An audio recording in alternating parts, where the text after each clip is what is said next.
Hello there. I've taken it upon myself to finally do a video of the latest project in the shop because I've got fed up of waiting for any fancy video equipment to come along. So here it is in all its glory. It's already on the ramp. It's been here for 5 weeks already. In that time I've had the engine out of it, I've had the axles off the bottom of it, the springs are gone. The steering box is out of it, all the lights are stripped off it apart from the odd one that's left. I think the number plate light's still on it and that side repeater light is still on it. The brake booster's gone out of it. I've took the steering column out of it, which was it had been retrofitted to a Land Rover, excuse me, a Land Rover Discovery steering column and one of their 4-bolt steering boxes. Which has been mounted so far inboard, it was almost a centre steer. The brakes have been retrofitted, well, the master cylinder had been retrofitted along with the vacuum servo to a Land Rover Series 2 setup,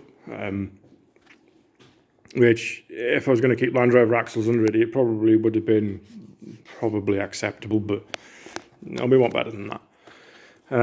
The steering column was in the vehicle at a sort of this angle. So when you were sat in the vehicle, the steering wheel was not only not in the middle, it was on the scunt as well. So it was like sitting sideways in the car trying to drive it. So all that's gone out of the way. I'm in the process now of stripping all the wiring harness out of it and everything. Dash out, we've got a seat out. Door cards are off. I'm in the process of stripping the door down. I want to be able to start, which is primarily the reason I'm doing this video, is I want to start hacking lumps out of it. The winch tray's got to come out. The thing that held the steering box on has got to come out. It did have a Land Rover 300 TDI in it. It now doesn't. That's gone into the barn, into the to be thought about pile. It's got Land Rover 300 TDI Discovery engine mountings in it. They've got to come out, and the transfer case mountings are in the back down there. They've also got to come out because excuse me, the thing is so tall and the truck is quite squat between the bottom of the frame rail sort of here, and the engine has to come to here. So it's quite tall, so it all hung down really low, which is not optimal for off-road driving. So that's all got to come out. It is having a different engine and it is having a different gearbox, which I've measured up to fit better than the Discovery setup, because the gear stick, when the Discovery setup, when the gear stick was all in, is pretty much where that belt buckle is, which is way behind the driver's natural, driver's natural driving position. So that's going away. That cross member was cut out here. That was cut out to allow the input part of the transfer case hump, if you like. That was cut out to allow that to fit. So that's all got to be repaired. The handbrake lever goes on this bracket here. That's got to be repaired and refitted. As you can see, the handbrake cable's dangling out of the car there. It will be getting a different suspension setup, which will be nice and soft and plush and just like a Land Cruiser. So I know what you're thinking. You're thinking, what the hell is it? It is a 1985 UMM Transcat. These were made between 79 and 84. This being registered in 85, so let's say it's an 84 for the sake of argument. It was originally a French design called the Cornille, which was designed by a French man called Cornille, and they kept the name because he designed it. It was originally built by Simi in France as the Cornille between, let me check my little notepad, 77 and 83.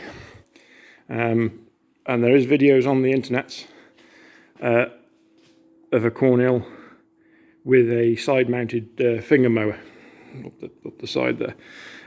They were a lot shorter. I think they were only like 80-inch wheelbase. They had some description of Ferguson tractor running gear in them. I think they took the engine out and the back end, because you've got a 3-point linkage stuck out at the back, which is quite a contraption if you see it.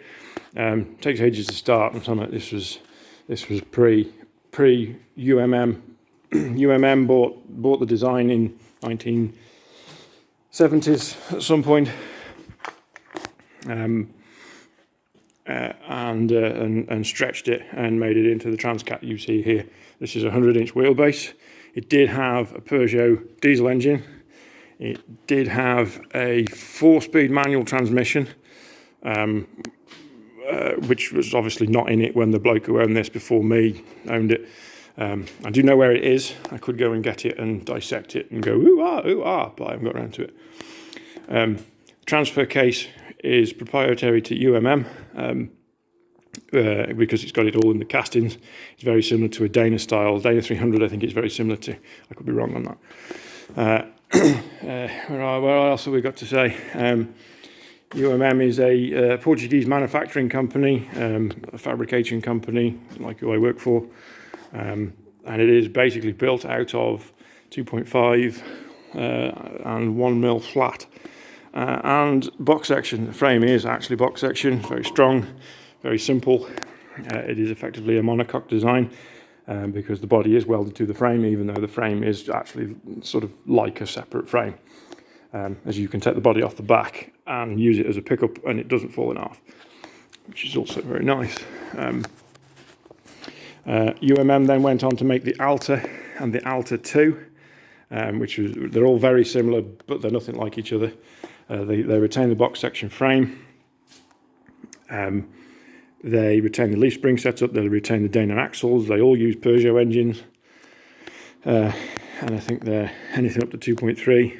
The later ones were turbo and intercooled. This was just a naturally aspirated Peugeot diesel. It had Dana 44 axles under it, front and rear, with like 456 gearing in it, which is quite steep for a sort of production vehicle, especially a lightweight production vehicle.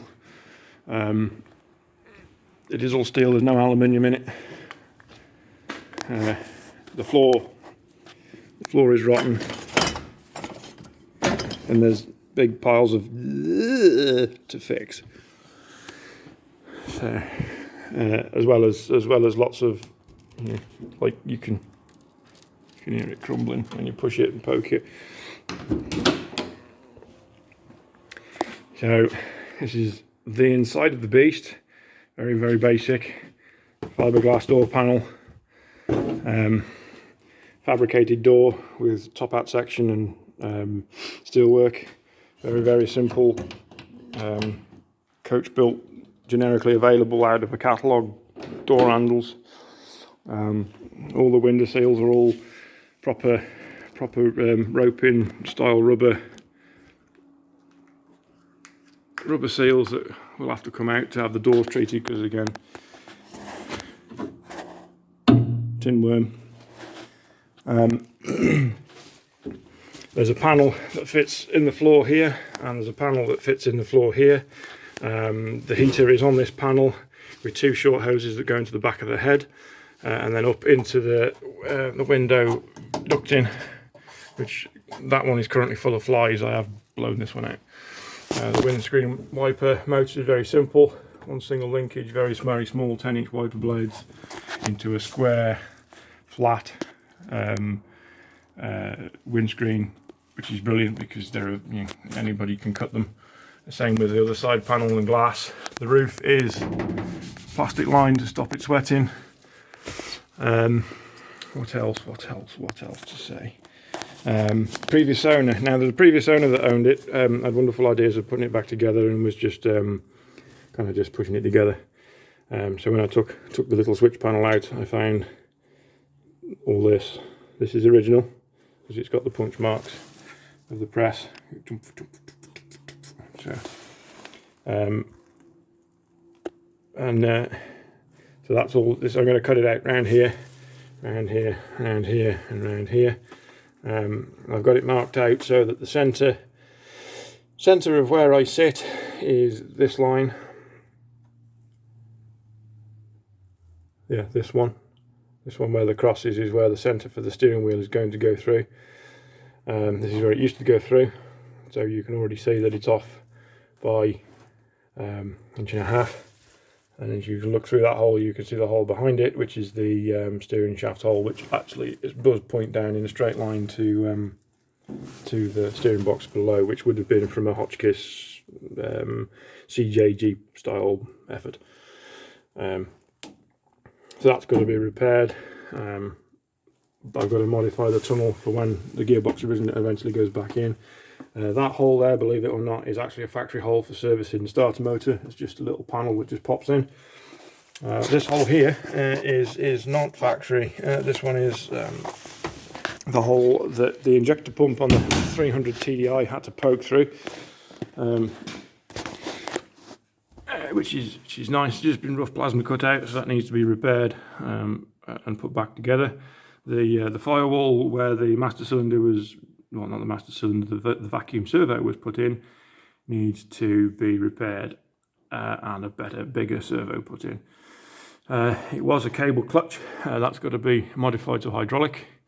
What else? Throttle cable's got to be retrofitted to fit the motor that's going back in it. The fuel filter bolts roughly here. Steering brace, steering column brace bracket fits here, which is going to get modified again, I think, because I'm going to use UJs and bits of wonderful shafting to keep it as close to the inside. I'm going to fit a left-hand drive steering box on the right-hand drive car, so that I can keep steering box on the inside. I could use a Jeep one, but no. Relatively availability of parts and yada yada yada. So I'm not doing that. It's having a Toyota steering box off an FJ80 Land Cruiser. So that'll be nice. It'll bring the pitman arm faces forwards, so it can bring the steering mount further back under here. I'm going to stretch the wheelbase as much as I can. It's 100 inch currently, and I want it around about 105 if I can get it.